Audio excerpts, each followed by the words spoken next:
Bilang bersih kan, ngantuk ya.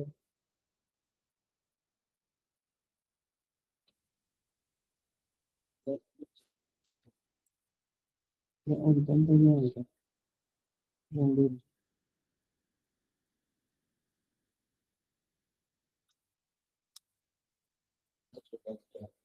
apa kesehatan,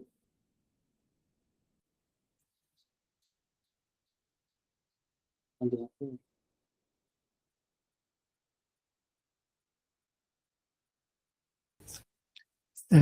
Baik, Assalamualaikum warahmatullahi wabarakatuh.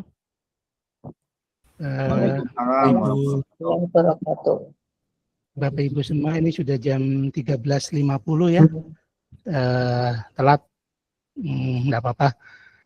Ini yang sudah bergabung ada baru 29, tapi nggak apa-apa, kita mulai saja. Nanti mohon izin pertemuan ini kita rekam ya, nanti ini buat teman-teman informasinya yang apabila tidak bisa bergabung hari ini, nanti bisa kita simak di YouTube. Tadinya saya siapkan live sebetulnya, tapi ternyata kalau nyiapkan live itu harus 1 hari sebelumnya. Saya hari ini lumayan banyak kegiatan, jadi nggak sempat menyiapkan. Tapi ini aja sebetulnya kapasitasnya tuh sampai 100 ya. Ini masih 31, jadi sebetulnya masih banyak kesempatan kalau ada yang mau bergabung. Bapak Ibu sekalian, mohon izin di tengah-tengah kita ini juga sudah hadir Pak Khairul Anam, AMD, dari Forum PKBM. Beliau sebagai pengelola dari PKBM Maju Bersama yang beramat di Jalan Lumba-Lumba, jalan apa? Jalan ya di depannya SMA 2. Di depan SMA 2 di Kecamatan Tegal Barat ya, Kecamatan Barat. Pak Anam ini nanti akan memberikan kita informasi tentang apa itu sih PKBM, bagaimana model pembelajarannya, apa syarat-syaratnya untuk menjadi peserta didik di PKBM. Ini penting sekali untuk kita ya. Mungkin perlu juga saya sampaikan kepada Pak Anam, yang kami undang di Zoom meeting ini, di Google Meet ini adalah yang pertama itu teman-teman operator ATS di kelurahan. Jadi teman-teman operator ATS ini adalah yang pegang data anak tidak sekolah di kelurahan masing-masing. Jadi di Kemendikbud itu ada aplikasi yang di dalamnya memuat data-data anak-anak yang tidak sekolah usia 7 sampai 25 tahun sepertinya masih ada. Sama dengan di satuan pendidikan juga ada operator ATS ya, Verpal ATS. Kalau di sekolah itu aplikasi ini memuat data anak-anak yang mungkin drop out dari sekolah tersebut. Nah, kalau ATS kelurahan ini yang pegang data anak-anak yang tidak sekolah di kelurahan tersebut.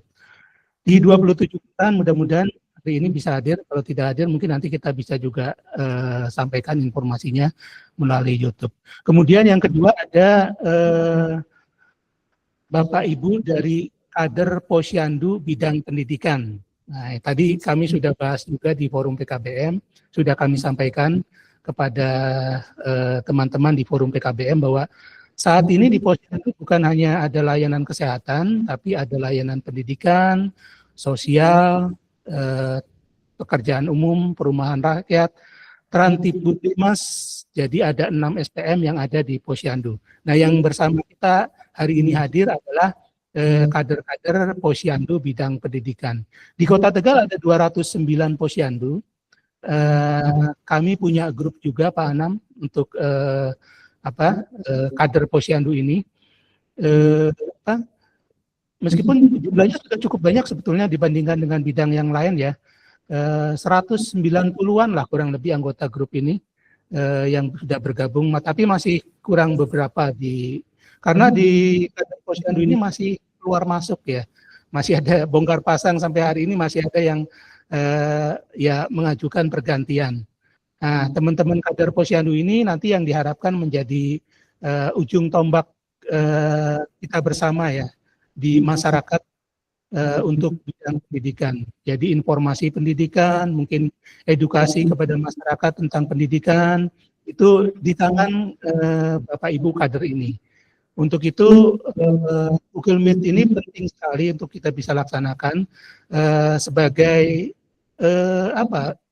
memberikan istilahnya mungkin pembekalan ya kepada Bapak Ibu kader supaya ketika Bapak Ibu kader ini ketika berhadapan dengan masyarakat itu bisa menyampaikan informasi ketika ditanya tentang anak tidak sekolah bagaimana harus bisa mengakses pendidikan non formal, kejar paket A, kejar paket B, kejar paket C.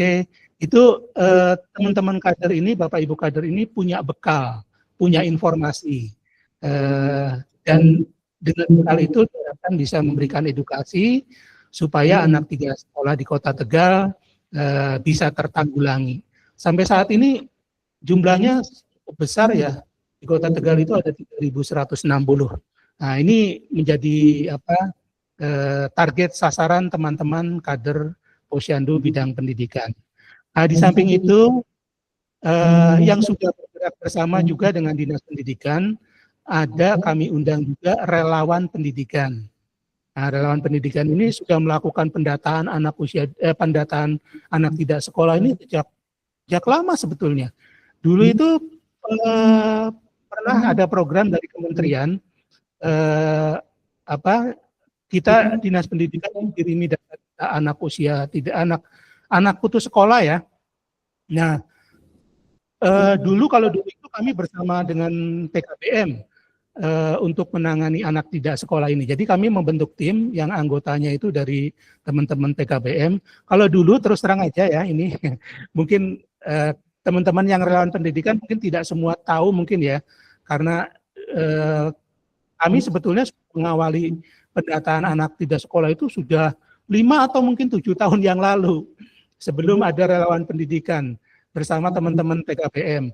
Malah waktu itu kalau boleh dibilang, karena kegiatannya dari pusat, salary-nya lumayan Bapak Ibu. Jadi perhitungannya ini saya sharing aja. Mungkin kalau yang sekarang diterima oleh teman-teman relawan, mungkin tidak terlalu ini ya. Kalau dulu itu hitungannya itu per peserta didik. Peserta didik yang kita berhasil masukkan atau kembalikan ke sekolah, dari kementerian itu ada nilai rupiahnya. Saya lupa apa 75.000 per peserta didik atau berapa waktu itu ya. Lumayan besar waktu itu. Nah, seiring berjalannya waktu mungkin ketersediaan anggaran juga makin terbatas. Saya juga setelah itu sudah tidak terlibat lagi. Nah, kemudian muncullah relawan pendidikan yang melakukan pendataan untuk anak tidak sekolah. Nah, cuma sepertinya pendataannya masih belum mengacu pada data ATS yang ada di kementerian. Karena data ATS itu dari awal kami melakukan pendataan juga sumbernya banyak. Dari Bapeda ada, dari BPS ada, dari kementerian sendiri ada. Nah, mudah-mudahan ke depan pendataan ATS itu kita bisa berfokus datanya pada data yang ada di kementerian. Jadi bagaimana kita bisa mengurangi angka anak tidak sekolah yang ada di datanya kementerian. Karena secara nasional yang dilihat atau yang diperhatikan berapa keberhasilan kabupaten kota dalam penanggulangan ATS adalah data yang ada di kementerian. Jadi ketika kita melakukan kegiatan sementara tidak berimbas atau tidak berdampak terhadap pengurangan anak tidak sekolah yang ada di data kementerian, itu tidak akan punya dampak apapun, tidak berpengaruh apapun. Ya meskipun tetap saja kalau misalnya kita berhasil menyekolahkan, otomatis mestinya datanya bisa berkurang. Nah, dengan adanya ini teman-teman dari lawan, kemudian kader pendidikan, kemudian juga operator ATS bersama-sama dengan pusat kegiatan belajar masyarakat, harapannya bisa bersinergi, kita bersama-sama mengatasi, menanggulangi anak tidak sekolah di Kota Tegal. Kami juga menginformasikan Pak Anam. Jadi kami juga sudah membentuk grup per kelurahan. Jadi di tiap kelurahan itu ada grup juga khusus bidang pendidikan. Di sana sudah bergabung ya relawan ATS, operator. Kalau yang di grup Posyandu pendidikan itu khusus untuk grup teman-teman kader Posyandu. Relawan juga punya grup sendiri yang tingkat kota ya, termasuk yang ATS ya, operator ATS dan tim pendataan ATS PAUD itu juga punya grup sendiri. Nah, mereka bertemunya itu di grup yang kelurahan. Nah, di kelurahan ini harapannya kita bisa berdiskusi di sana, segala permasalahan pendidikan yang ada di kelurahan, harapannya bisa didiskusikan di grup yang kelurahan tersebut. Nah, kalau dari forum PKBM berminat untuk ikut bergabung berdiskusi di grup sana, di grup di sana juga kami terbuka. Nah, kurang lebih seperti itu Pak gambarannya peserta yang bergabung di grup ini, di kegiatan ini. Mudah-mudahan melalui pertemuan ini kita bersama-sama bisa menanggulangi anak tidak sekolah di Kota Tegal. Untuk mempersingkat mungkin selanjutnya berkenan mungkin langsung saja ya Pak Anam untuk bisa memperkenalkan diri dulu mungkin, kemudian menyampaikan informasi tentang PKBM yang bisa menjadi bekal kami nanti untuk bergerak di lapangan. Selanjutnya waktu dan tempat kami aturkan kepada Pak Anam. Silakan Pak Anam. Assalamualaikum warahmatullahi wabarakatuh. Waalaikumsalam. Apakah suara saya terdengar? Terdengar. Tapi masih terdengar. Anam suaranya diperbesar. Iya. Kecil sekali. Oke. Oke. Kurang.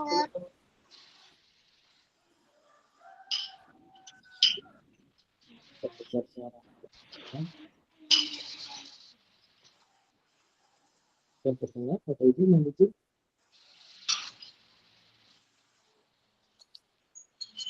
Yang terdengar menuju? Masih kurang jelas, Anam. Kurang. Oke. Masih jauh, Pak. Jauh.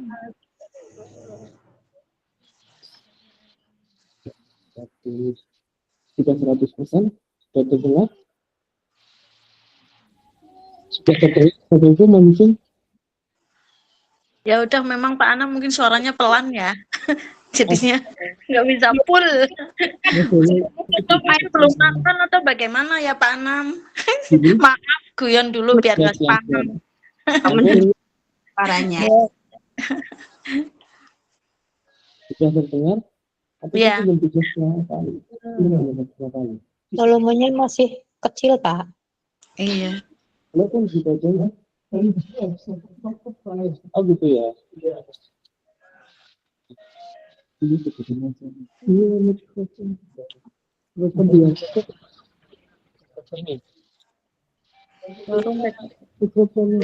Biasanya headsetnya dipegangin, Pak. Nah. Kayak gini nih.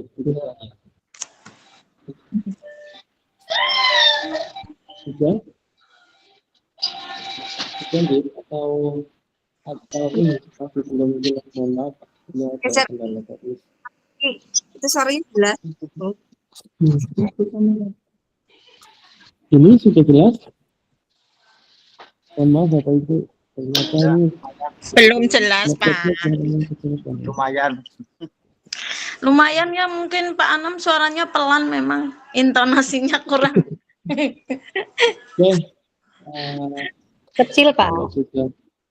Masih kecil ya? Suaranya kecil, Pak. Iya. Priantune kalem dean Bu. Jadi ini alon. Nggak usah pakai headset, mungkin Pak, biar langsung suaranya jelas. Oh, Itu gitu. ada permintaan Ini seperti sudah jelas? ya. Oke, sampun Bapak Ibu. Sampun. Oke, ngapunten. Ini saya maksimalkan semua ini 100%. Mohon maaf atas ketidaknyamanan teknis tadi. Mohon izin, di samping kanan saya ada Mas Tafa sebagai tutor di PKBM Arum Indah. Saya kenalan dulu Bapak Ibu. Di PKBM itu ada kelas yang dibuka di pagi hari, yang dibuka di sore hari, ataupun di malam hari waktu penyelenggaraannya. Jadi agak sedikit lebih fleksibel daripada sekolah formal seperti yang kita kenal di SD, SMP, SMA, yang mana waktu penyelenggaranya itu di pagi hari. Kalau mengenai dasar hukumnya itu ada Undang-Undang Sistem Pendidikan Nasional Nomor 20 Tahun 2003 tentang penyelenggaraan pendidikan formal, informal, dan pendidikan non formal. Untuk PKBM dan SKB sebagai lembaga penyelenggara program kesetaraan itu masuk dalam lingkup pendidikan non formal, yang mana kami di PKBM maupun di SKB melayani masyarakat yang tidak terlayani di sektor formal. Banyak faktornya kenapa tidak terlayani di sektor formal, bisa jadi karena faktor usia, bisa jadi karena faktor mobilitas orang tua pindah keluar kota, atau faktor ekonomi atau hal-hal lain yang menyebabkan masyarakat tidak memiliki akses ke pendidikan formal. Di Kota Tegal sendiri ada 11 PKBM yang dengan jadwal yang tadi saya sebutkan, pengaruhnya pagi, ada sore, ada malam hari, dan ada satu SKB. Kalau untuk SKB itu sanggar kegiatan belajar. Format penyelenggaranya hampir sama dengan PKBM, akan tetapi statusnya negeri, dan kalau PKBM statusnya swasta. Nah, Bapak Ibu, untuk kegiatan penerimaan peserta didik sama rentang waktu belajarnya hampir sama dengan sekolah formal pada umumnya. Sudah dimulai seperti sekolah lain pada bulan Juli sampai September. Kemudian ada beberapa waktu penyelenggaraan, ada yang 3 hari, Senin, Selasa, Rabu, ada juga yang 4 hari, Senin, Selasa, Rabu, Kamis. Dan kegiatan belajarnya itu pakai sistem SKK, artinya standar kompetensi kurikulum, yang mana di PKBM ini mengenal 3 metode pembelajaran. Yang pertama pembelajaran secara tatap muka, yang kedua pembelajaran secara tutorial, yang ketiga pembelajaran secara kemandirian.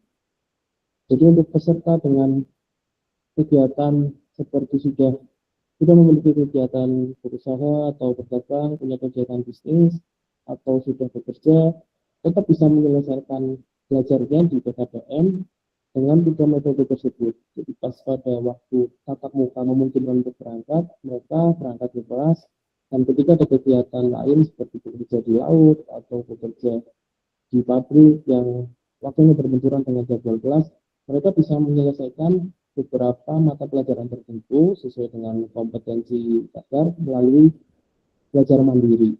Tentunya didukung dengan dokumen penunjang seperti kontrak belajar mandiri, sama perjanjian sesuai dengan kesepakatan antara tim pengajar dari PKBM dengan warga belajar tersebut. Selanjutnya untuk masa belajar, waktu rentangnya hampir sama seperti sekolah formal pada umumnya. Kalau paket A secara SD ada kelas 4, kelas 5, kelas 6, dan paket B secara SMP ada kelas 7, kelas 8, dan kelas 9, dan paket C pun terdiri dari program IPA dan program IPS. Kelasnya di kelas 10, kelas 11, sama kelas 12. Seperti itu Bapak Ibu. Untuk perpindahan transisi dari, misalkan ada peserta sudah di sekolah formal, lulus paket B, mendaftar di lulus dari SMP tertentu, terus mendaftar di paket C, itu bisa. Begitupun saling silang, dari non formal, dari SKB atau dari PKBM tertentu, lulus paket B, mendaftar di SMA tertentu, baik negeri maupun swasta, itu pun juga bisa. Terdapat kesempatan untuk transisi antara jalur pendidikan formal maupun non formal dari PKBM dan Stabil. Sebenarnya hal-hal seperti ini mungkin sudah banyak diketahui oleh Bapak Ibu Kader, sebenarnya tinggal bagaimana kita mengkolaborasikan antara tim pengelola PKBM, tim tutor PKBM dengan Bapak Ibu Kader semuanya di seluruh Kota Tegal, supaya program bidang pendidikan di 6 SKM ini berjalan dengan lancar. Kalau mengenai tentang taman bacaan masyarakat, kan sebenarnya ada 4 ini Bapak Ibu. Yang pertama buku PAUD, yang kedua identifikasi mengenai taman bacaan atau perpustakaan desa, yang ketiga penguatan literasi digital, yang keempat penyediaan beberapa alat peraga edukasi.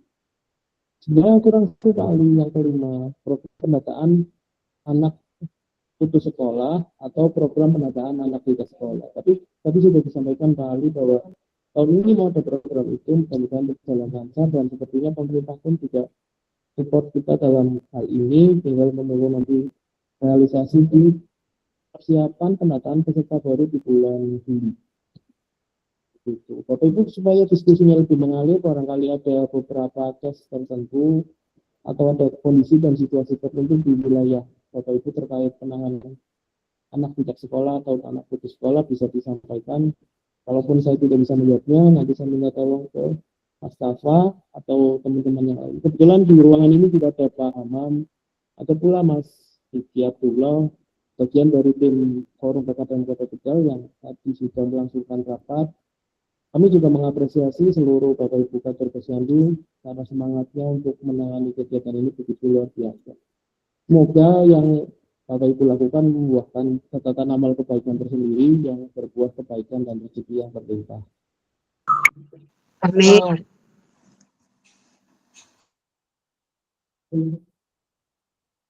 Diskusi saja Pak. Iya, terima kasih Mas Adam. Selanjutnya kita diskusi aja ya, Bapak Ibu. Kalau mau tanya, nanti saya tak coba open mic ya.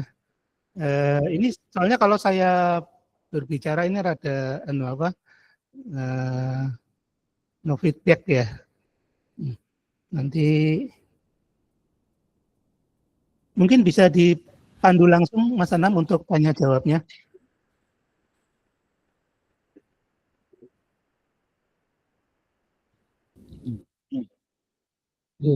Monggo Ibu, Bapak.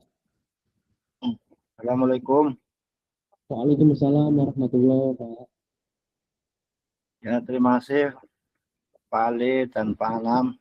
Yang saya mau tanyakan, di Kecamatan Margadana apakah ada FKBM, dan untuk pembiayaan masuk FKBM itu bagaimana? Terima kasih. Matur nuwun Pak Darmo. Di Kecamatan Margadana kami ada PKBM namanya PKBM Ki Hajar Dewantara Pak Darmo. Lokasinya di samping Rocket Chicken atau di samping SMP 16 Jalan Ki Hajar Dewantara nomor 55. Jadi, kalau untuk programnya Senin Selasa Rebo di jam malam hari penyelenggaranya di pukul 19.00 sampai 21.00. Tapi secara normatif kalau ada mendung atau hujan besar biasanya sebelum jam 21 juga membubarkan diri untuk menghindari force major. Programnya Biayaan dapat masuk atau bagaimana? Setahu kami pendaftaran hanya puluhan ribu Pak, tapi untuk iurannya berkisar antara 20 sampai 30 ribu Per bulan. maksimalnya 50 ribu Per bulan. Informasi yang kami sampaikan itu per bulan. Pak Darmo di Margadana sebelah pundi Bapak? Kelurahan Margadana selatan jalan. Oh, gitu. Itu untuk pengajar di Ki Hajar Dewantara, siapa saja? guru pengajarnya? Yang saya kenal saja nih Pak, ada Nggih. Pak Nur Abidin, ada Pak Andi Suprapto, ada Pak Heri Wianan, ada Bu Anita, ada Pak Erdi, ada Pak Guntur, Pak Ahmad Syafi'i. Itu saja yang bisa saya sebutkan Pak. Berarti untuk proses paket A, B, C nggih Pak. Betul. Untuk paketnya A, B, C nggih.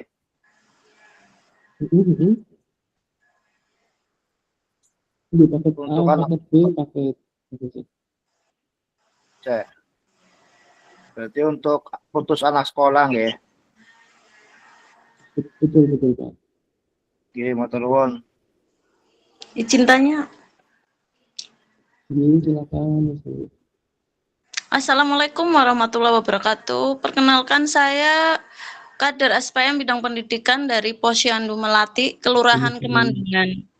Yang mau saya tanyakan, saya sebagai kader Posyandu SPM bidang pendidikan, apa yang harus saya lakukan terhadap pendataan seperti ini? Misalnya nih, saya hadir di pertemuan RT atau RW ya, kita sosialisasi tentang masalah anak putus sekolah. Misalnya nih, ada warga di kelurahan saya yang putus sekolah, mekanismenya bagaimana Pak? Apa harus melalui pendampingan saya atau bisa langsung mendaftar di PKBM terdekat? Gitu Pak, terima kasih. Siap. Siap Ibu, matur nuwun. Bertanya bagus sekali. Yang pertama mungkin koordinasi dengan yang bersangkutan untuk RT dan RW, mengetahui Ibu karena butuh koordinasi dari dan saran dari beliau-beliau juga.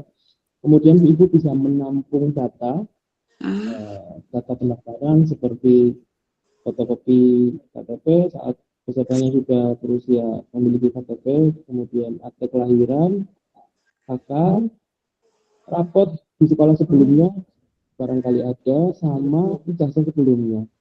Nanti kalau data itu sudah ditampung, bisa diserahkan ke PKBM di tempat Ibu berada. Kalau di Kemandungan yang terdekat bisa di Tegal ada PKBM Madu Bersama, ada PKBM Budi Luhur di Randu Gunting, ada juga PKBM Bina Harapan di Jalan Salak Barat, dokter depan tempat praktek Dr. Adit Sugiarto.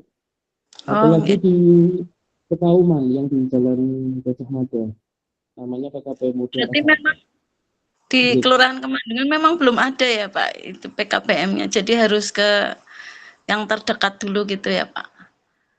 Di lembaga non formal terdekat dari Kemandungan setahu saya LKP Jetkom, tempat pelatihan itu. Kalau PKP-nya agak nyebrang sedikit ke Tegalsari atau ke Pekauman atau ke Randu Gunting. Berarti memang kita harus menampung data dulu ya Pak dari yang bersangkutan dengan menyertakan persyaratan yang tadi jenengan sebutkan, terus langsung ke PKBM-nya gitu, atau kita harus ada izin dari kelurahan atau bagaimana Pak? Kan kita juga koordinasinya dengan Pokja 3 ya di kelurahan, itu harus koordinasi dulu atau enggak? Takutnya nanti kita seakan-akan kayak lancang gitu langsung mengantarkan siswa ke gitu, apa istilahnya kula nuwun dulu apa enggak gitu Pak? Ya Ibu, hemat saya memang data yang masuk di Ibu setelah ditampung ada beberapa salinan atau mungkin sekedar rekapan di buku khusus yang mencatat jumlah peserta yang nantinya akan masuk ke pelayanan. Kemudian bukti catatan itu yang nantinya bisa dilaporkan untuk bahan koordinasi dengan tim di kelurahan. Yang seperti itu. Kalau untuk teknisnya wajib lapor atau tidak, hanya fungsi koordinasi saja itu. Tapi untuk misalkan Ibu lapor itu malah lebih bagus, menunjukkan bahwa koordinasinya berantai secara lurus ya, artinya dari bottom up, dari tim kader sampai ke tim di kelurahan sampai ke PKBM. Oh nggih. Nggih, cuman Pak Anam waktunya, terima kasih sudah menjadikan penjelasan. Mungkin bisa saya tambahkan sedikit mungkin nggih. Oh nggih Pak Ale. Iya. Ini ya memang tugasnya kader itu sebetulnya luar biasa sekali ya. Artinya bayaran lah kakak gaweane teman. Nggih, niki durung apa bae tugas saya Iya, iya. Tapi sebenarnya gini Bu, kalau untuk kepentingan pelaporan sebenarnya kita sesuai dengan Google Meet yang sebelumnya ya. Mungkin nanti saya bisa kirim linknya lagi, mungkin rekaman YouTube-nya. Jangan lupa subscribe ya nanti ya. Yeah. Untuk bisa melihat tugas-tugasnya, mengingatkan kembali. Ya, tugasnya Kader sebetulnya memberikan informasi, kemudian memberikan edukasi, memotivasi anak yang tidak sekolah untuk kembali sekolah ya. Nah, jadi kalau terkait dengan pelaporan, laporannya sih sebetulnya hanya ketika Bapak Ibu bertemu dengan warga yang membutuhkan informasi, proses Ibu menyampaikan informasi, proses Ibu menyampaikan edukasi, kemudian motivasi, itulah yang dilaporkan. Oh. Sebetulnya untuk pelaporan itu. Tapi ya umumnya ketika kita menjadi boleh dibilang mungkin ujung tombak ya, satu-satunya warga masyarakat yang memperoleh informasi lebih dibandingkan warga masyarakat lain terkait mungkin dengan PKBM, nanti mungkin terkait dengan perpustakaan, mungkin nanti juga ada literasi digital dan yang lainnya. Kita itu kader itu adalah orang yang istilahnya terdepan lah informasi tentang pendidikan. Makanya biasanya nanti ujung-ujungnya pasti masyarakat juga akan berharap kepada kita kader untuk bisa dibantu. Misalnya saja ada warga masyarakat yang ingin sekolah di PKBM. Nah, kita kan ini sudah ketemu dengan Mas Anam mungkin. Kita sudah ketemu nanti, dari Mas Anam nanti mungkin kita bisa tahu informasi PKBM yang ada di Kota Tegal.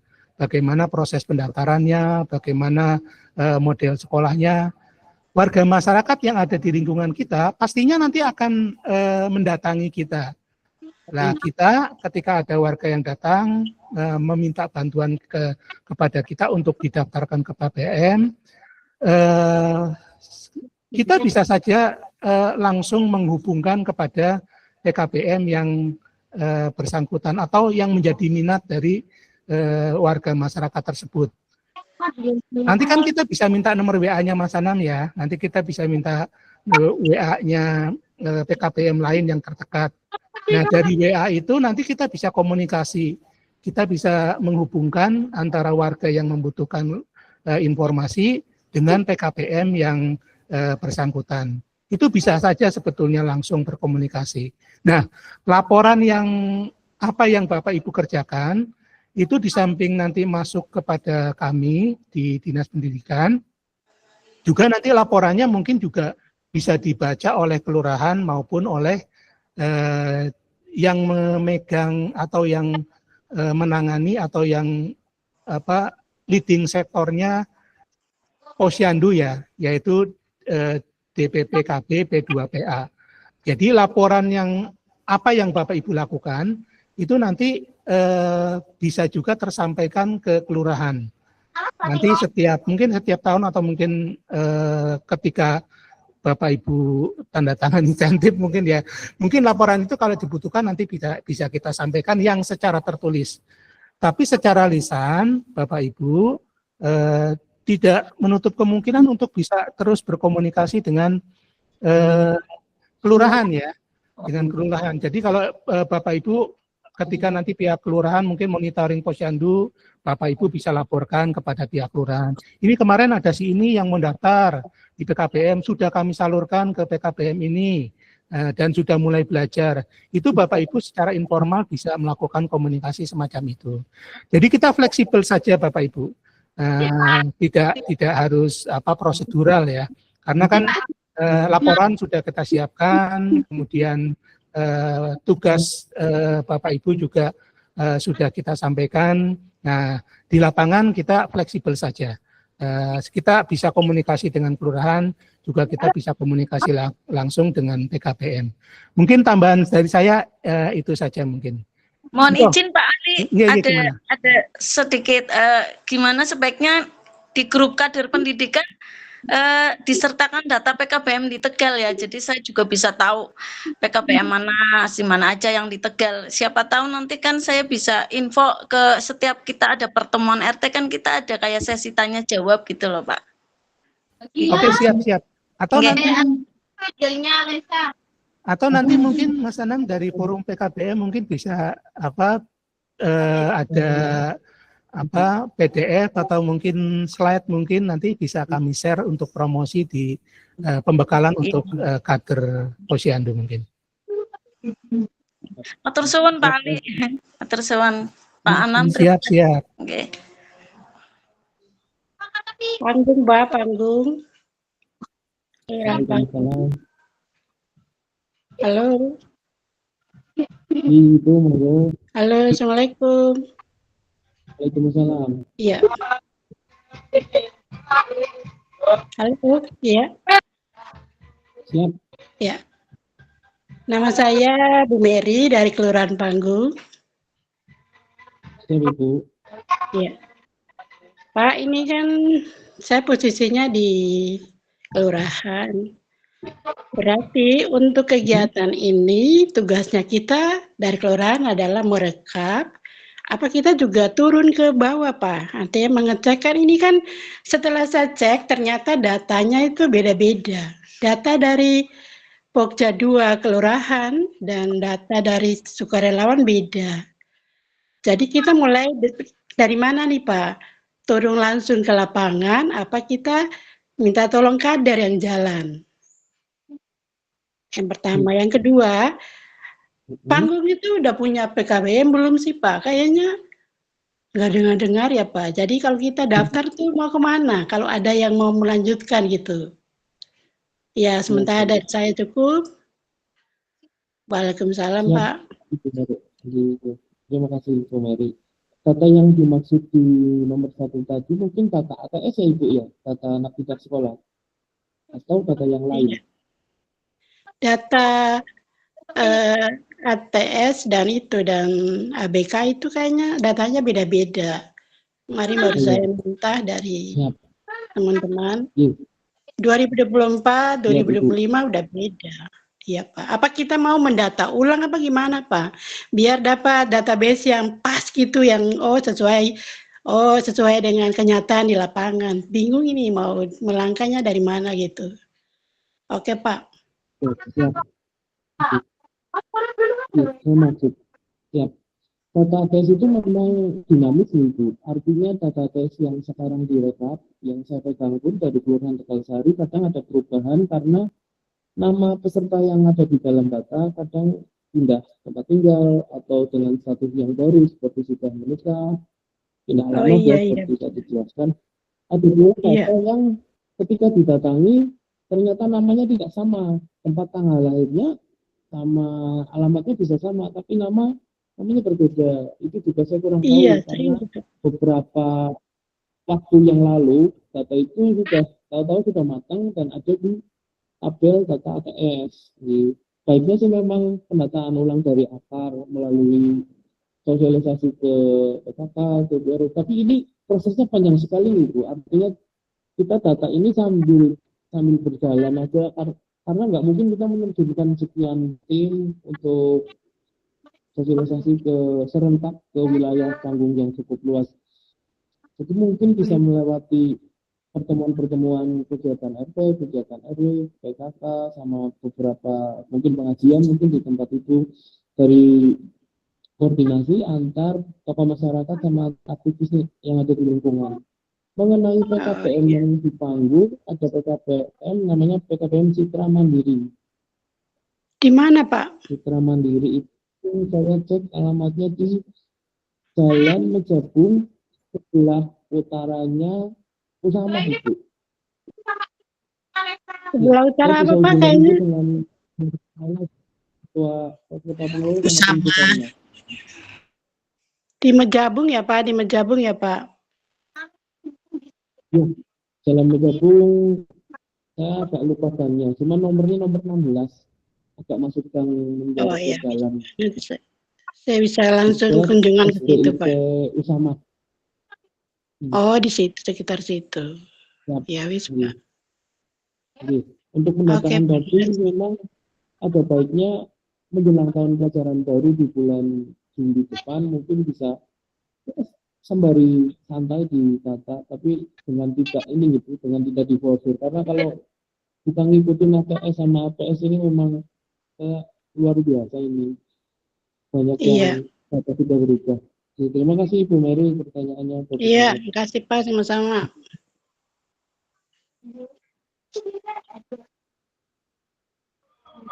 Izin bertanya, Pak. Siap.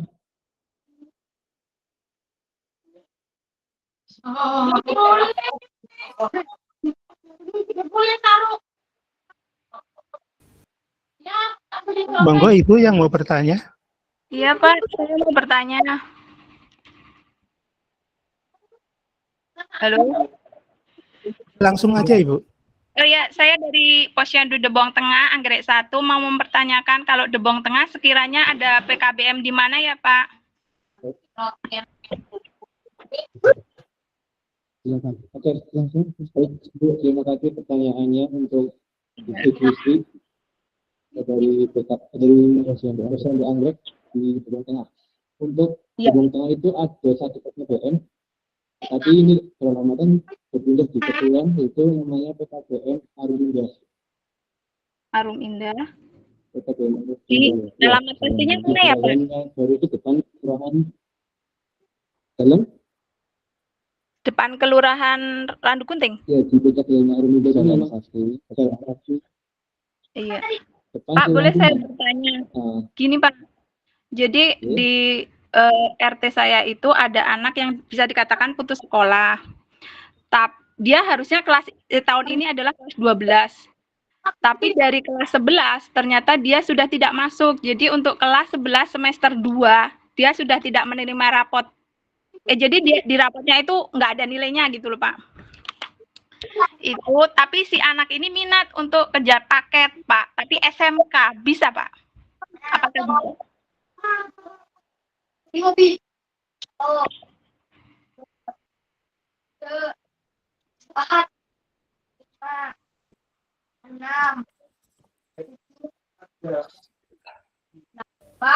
Ibu,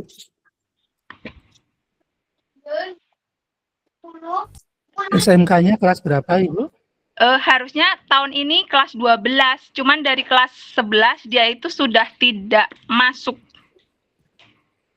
Jadi nilai rapotnya itu enggak ada. Tadi salah satu syaratnya itu adalah nilai rapot kan, selain KK, fotokopi KTP itu adalah nilai rapot. betul.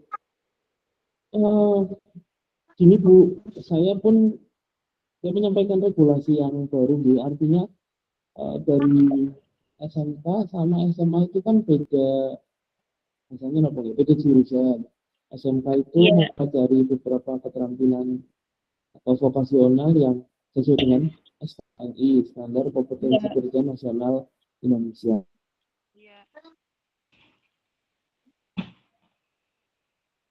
Bersifat keterampilan atau teknik. Kalau di SMA kan hanya mempelajari mapel, intinya yang berbeda dengan SMK. Mungkin ada beberapa kegiatan keterampilan, kegiatan pemberdayaan, kegiatan ekstrakurikuler, tapi kan rumpun mata pelajarannya berbeda gitu. Jadi sementara saya hanya bisa menjawab kalau dari SMK itu rekomendasinya mengulang di kelas 10 itu. Oh, mengulang ya, Pak? Kemarin ini sempat menjadi bahan perbincangan dan perdebatan kami dengan berbagai macam argumentasi. Tapi secara normatif saya bisa menjawab rekomendasinya di kelas 10 ketika ada pendaftar dari SMK, atau barangkali SMK-nya di kelas awal belum masuk ke penjurusan, artinya masih ke mungkin fisika dasar, kimia dasar, matematika dasar, itu mungkin bisa dikonversi pakai RPL di AKC kelas 10. Kemarin pun saya sempat kebingungan ketika ada warga belajar dari SMK mendaftar. Tapi Tapi karena setelah ditelusuri, warga belajar yang mendaftar di tahun pelajaran kemarin, itu SMK, tapi semester satunya keluar. Oh ya. Jadi memang belum ada raport sama sekali. Akhirnya tetap di kelas 10. Nah itu, kalaupun ada raport kami agak lebih bingung deh, karena ini mau ditentukan di kelas mana. Tapi karena kelas 10-nya juga belum, semester 1 pun juga belum selesai, akhirnya masuk di kelas 10 reguler seperti biasa, masuk di kelas IPA. Oh, berarti untuk kelas SMK tidak ada ya Pak? Iya, gitu. Sementara belum ada PKBM yang mempunyai laboratorium praktek seperti teknik lingkungan, peralatan musik sutra, seperti mapel-mapel yang dipelajari di SMK pada umumnya. Oh, begitu. Iya, iya, gitu aja Pak. Terima kasih. Ya, terima kasih Bu Sri. Tadi posyandu Anggrek 1 Bu.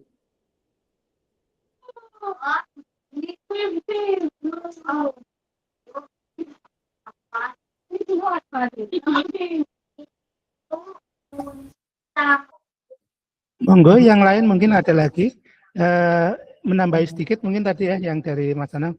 Memang di PKBM ini sekarang untuk saat ini belum ada program SMK ya. Baru adanya SMA. SMA itu jurusan IPS ada, IPA pun tidak semua ya. Yang jurusan IPA itu mana maju bersama ya? Sarana maju ya Mas? Sarana maju dan budi luhur. Itu yang ada jurusan IPA. Kalau yang sekolahnya di SMK kan memang enggak bisa pindah ke SMA ya, karena pelajarannya berbeda ya. Termasuk yang SMA pun kan dari IPA enggak bisa juga pindah ke apa ya, kalau kelas 1-nya mungkin masih bisa, cuma ya ada penjurusannya sendiri-sendiri. Jadi itu yang kenapa dari SMK tidak bisa sekolah di PKBM, bisa, tapi mulai lagi dari awal karena memang mata pelajarannya kan berbeda. Nah, tadi di Debong itu yang dekat PKBM Arum Indah itu di depannya SMP 19 ya Mas ya? Oh, depannya Kelurahan Tunon. Oh iya, Jalan Sakti. Iya ya betul, di depan Kelurahan Tunon. Berarti nanti di sana, oh nanti kita kirimi alamat lengkapnya ya. Nanti kita share di grup Posyanduis. Iya, sama Google Maps saya sekalian. Nanti kita kirim di grup Posyanduis apa nama-nama PKBM sama apa lokasinya sekalian buat bekal atau yang yang buat bekal di grup Posyandu. Silakan, mungkin ada lagi mungkin yang ingin bisa disampaikan Bapak Ibu, silakan.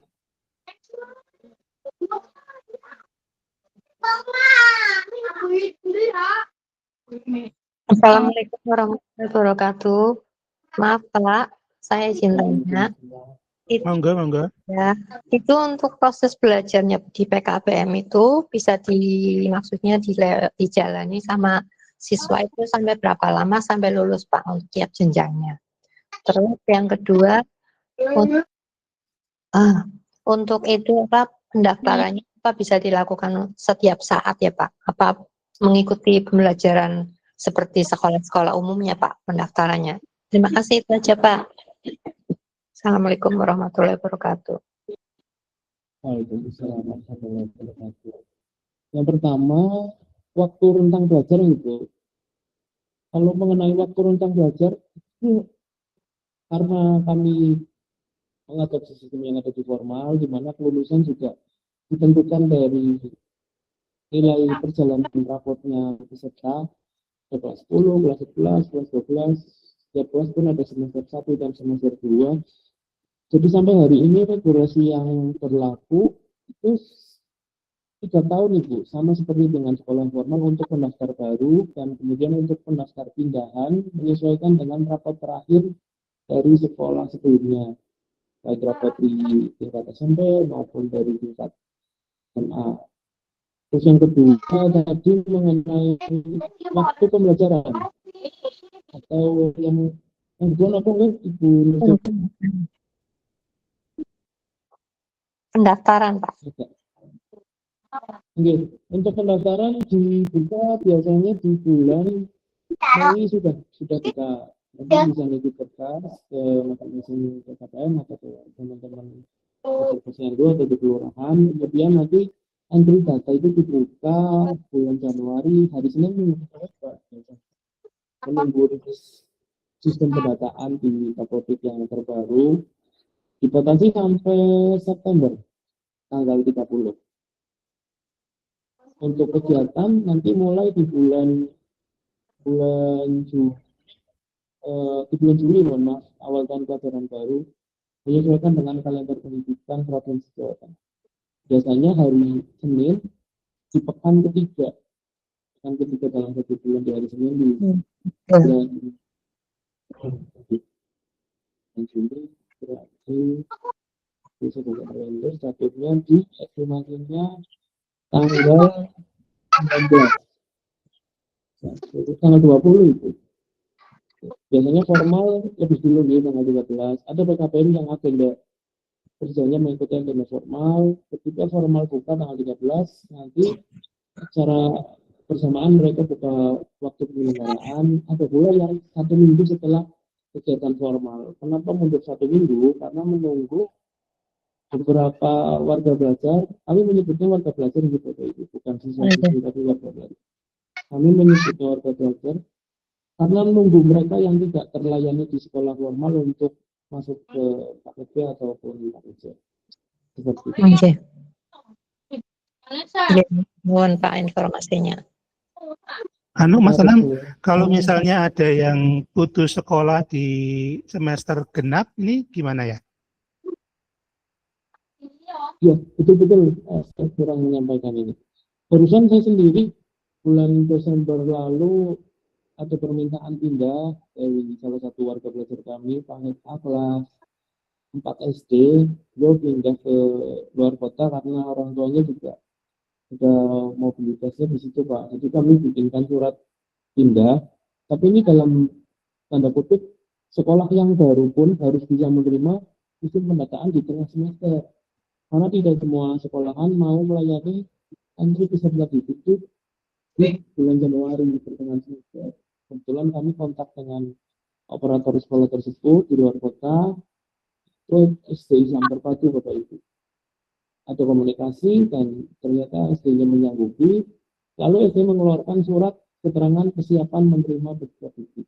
Kenapa surat itu penting? Karena untuk menjadi jaminan supaya ketika NISA-nya sudah dipindahkan, artinya NISA-nya sudah tidak aktif, tidak terikat di satuan manapun, sudah ada satuan pendidikan atau sekolah yang mau menerimanya. Karena kasihan kalau sudah dikeluarkan, tapi ternyata SD yang dituju atau sekolah yang dituju tidak mau menerbitkan surat itu. Takutnya nanti peserta akhirnya NISA sudah tidak aktif. Karena kalau sudah dikeluarkan, entry baliknya agak riuh Bapak Ibu. Jadi ada beberapa sekolah yang penerimaannya bisa di semester 2, ada pula yang di tahun pelajaran baru. Seperti itu.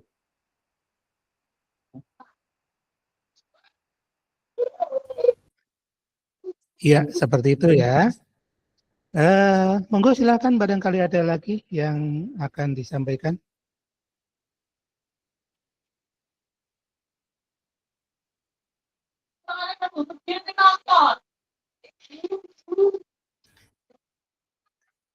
Ya, sebetulnya di Kota Tegal kalau PKBM itu sudah banyak sekali ya sebetulnya. Cuma memang berarti banyak juga masyarakat yang belum tahu ya. Makanya ini penting buat kita bersama untuk kita sosialisasikan kepada masyarakat. Ya, teman-teman kader aja ternyata juga banyak yang masih belum tahu di wilayahnya ada nggak ya PKBM. Nah, di Panggung ternyata ada di Panggung. Di Debong ya tetangganya adalah Kemandungan itu di Pesurungan Kidul ya PKBM Mawar itu juga dari Kemandungan dekat sebetulnya. Cuma tinggal melangkah aja. Nah, dengan adanya pertemuan ini mudah-mudahan nanti kita bisa memperoleh informasi dan kita bisa sebarkan kepada masyarakat supaya minat mereka untuk sekolah di PKBM ini semakin tumbuh. Karena kan makin ke sana ya sekarang mungkin kita yang di mana yang Mayang misalnya ya, mungkin masih belum butuh ijazah mungkin. Tapi kan semakin ke sana mungkin orang juga pengennya meningkat ya.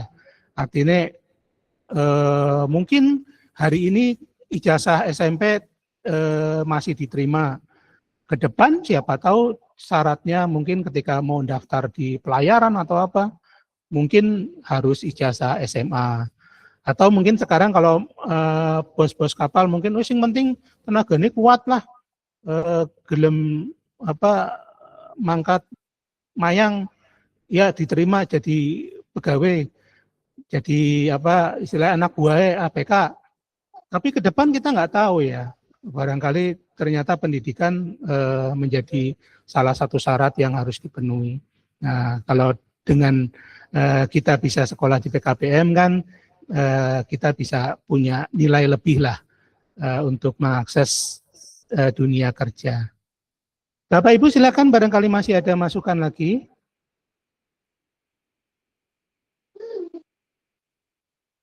Kalau tidak ada, ini sudah hampir 1 jam pertemuannya.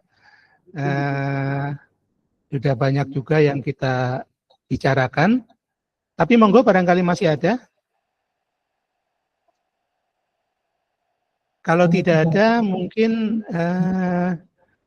dari Mas Anam dan Mas Zakaria ya, barangkali ada closing statement untuk penutup pertemuan kita kali ini.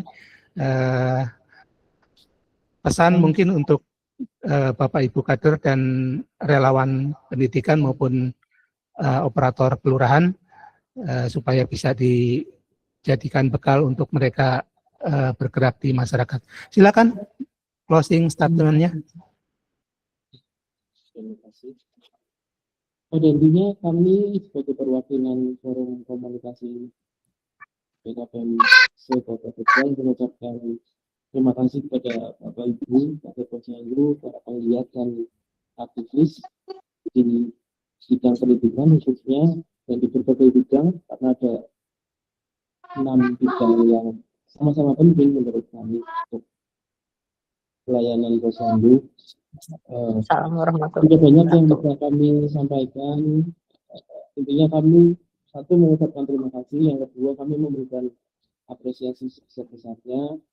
Kami terus serta mendoakan mudah-mudahan kegiatan ini berjalan lancar dan banyak program kolaborasi yang bisa dikembangkan bersama-sama dengan fokus tujuan kita, satu yaitu pelayanan kepada masyarakat. Dan ketika kita membantu pada masyarakat, saya yakin pun kelak ketika kita dalam posisi membutuhkan bantuan, akan ada beberapa bantuan yang datang bahkan dari arah yang kita tidak tahu. Seperti itu, bahwa Ibu terus melakukan kebaikan, memberikan energi positif, karena nantinya akan berbalik kepada diri kita juga.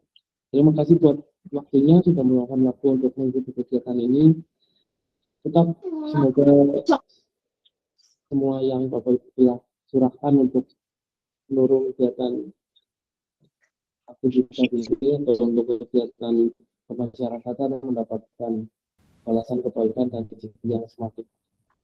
Saya Khairul Anam, di samping saya ada Mas Zakaria Dagam, mengucapkan banyak-banyak terima kasih.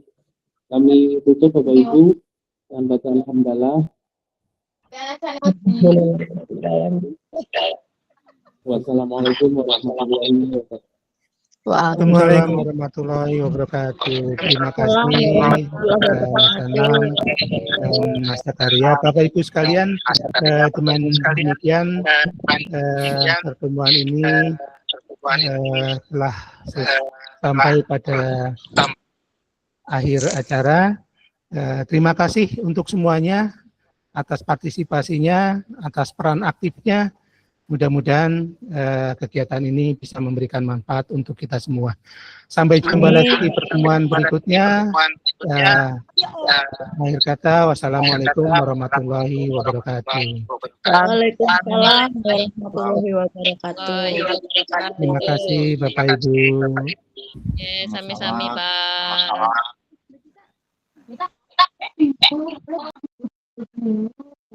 Pak.